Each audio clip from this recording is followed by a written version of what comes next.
Penn Station, video number 2. I finally got my old photo. I am so excited. I waited weeks from Australia to get a copy of this photo from 1962.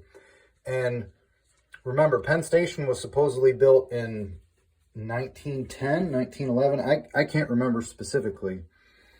I'm not familiarized with it right now, but I got the photos. And I want to show you this photo right here. This is 1962, the picket line.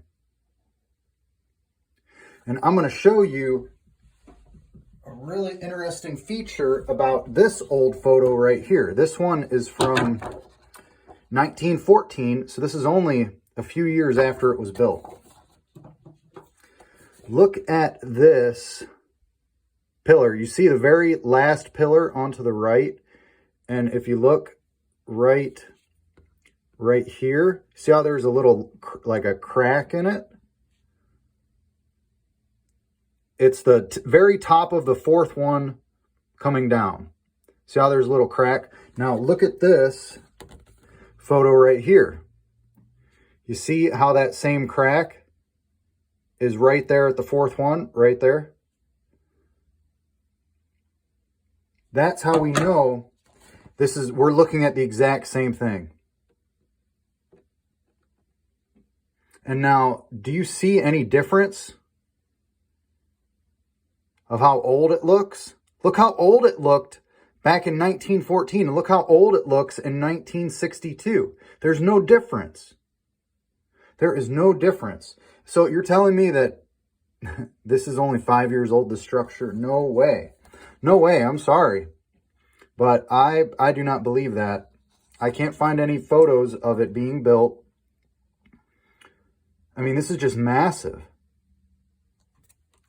And then here's the inside. This is 1910, supposedly right when it was built, they took an inside photo. And what's really awesome about this photo is look at this picture in the background. You see how there's the Gulf of Mexico right there? And then it's a rectangular picture of the world, the earth. And this is a photo from 1919. And this one's bleached out. You can tell it's been bleached out. But you can see the top where it's old and weathered. But you can tell somebody probably edited that. I mean, you can even see the dirt up here. And what's cool about this is I just learned what those are. They're called chapiters. The tops of pillars. And because I was reading in 1 Kings, and if we read, we'll go to chapter 7 first. And this is really neat. I learned a new word and I'm excited about it. Chapiters. For the chapiters were upon the top of the pillars.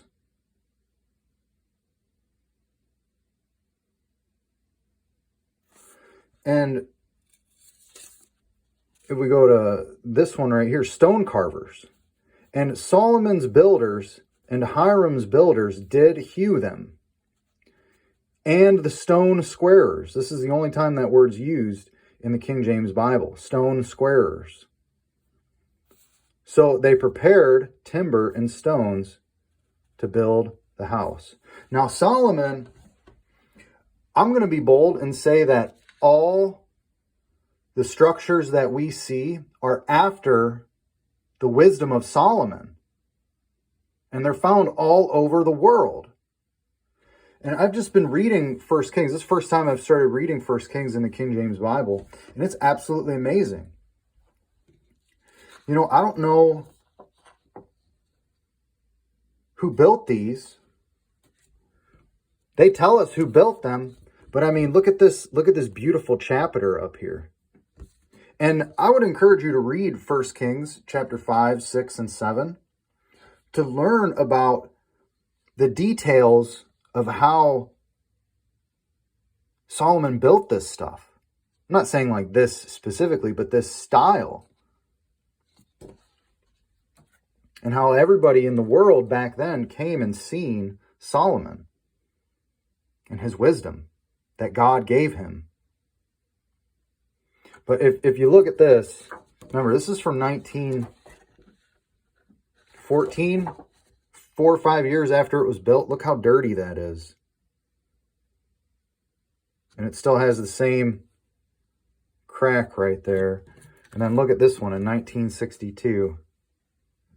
Got the same crack right there. Even the stain is pretty close. But yeah, I have this book as well. I shared about the Penn Station book. I haven't even been reading it. I've been sidetracked with other things, but they don't show one picture, a photograph of them putting a stone upon another. Not one.